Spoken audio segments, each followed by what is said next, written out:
Namaste, Jai Bharat. Trump is a trader more than a statesman, and that's what the entire problem that you find in West Asia is.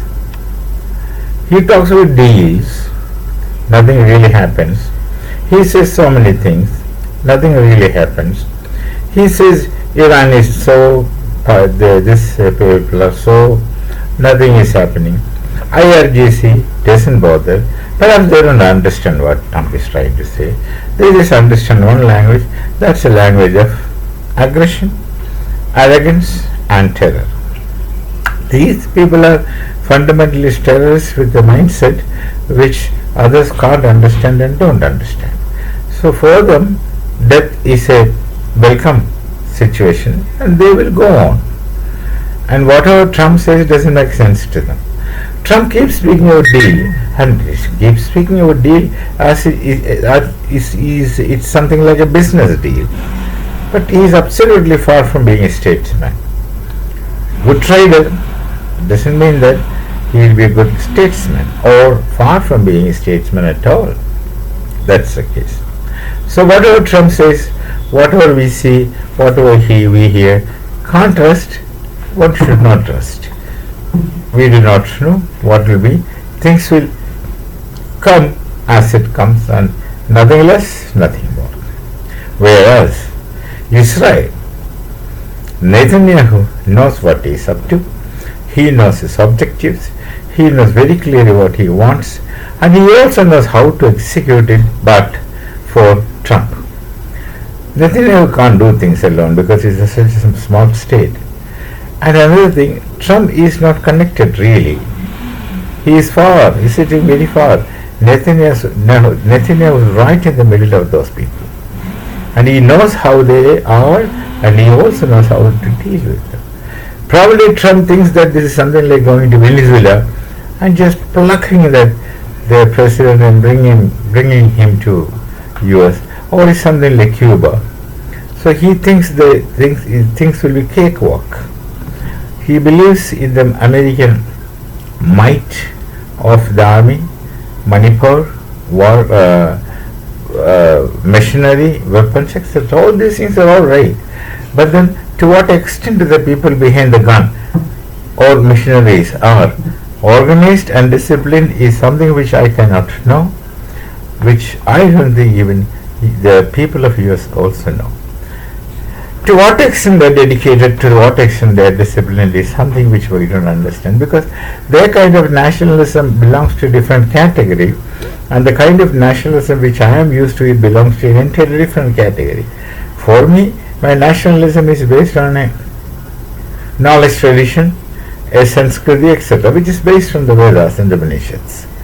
So our kind of understanding of a nation is entirely different from the kind of understanding of a nation which others may have.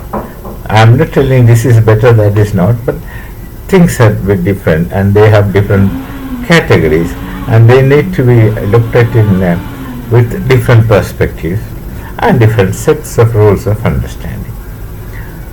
So what kind of dedication, what kind of involvement in the war is there with the US, I don't know. The American soldier, I don't know. But I know the difference between a Pakistani soldier and a soldier of my nation. The Pakistani soldier functions with hate. He's been instilled with hating the Hindus, so henceforth hating the Americans, hating the Bharat, etc. So he fights with hatred in his mind. Whereas an average Bharatiya soldier fights with devotion to the motherland. These two are two different categories. One is hatred. It's something like if you look at Pakistan. The function of hatred, another example I'll give, which is an excellent example. In Pakistani passport, it's forbidden to visit Israel. It's very clearly written that this passport is valid to all countries except Israel. Now, was there any conflict between Israel and Pakistan directly ever? No. Does the Pakistani have any contact or connection with the Israeli Jews? No. But it is simply because somebody told them that Jews are to be hated, disliked. So even in the passport, they get it printed that this passport is not valid for the travel towards Israel. Nobody goes to Israel from Pakistan, nobody can go to Israel because their nation themselves forbids.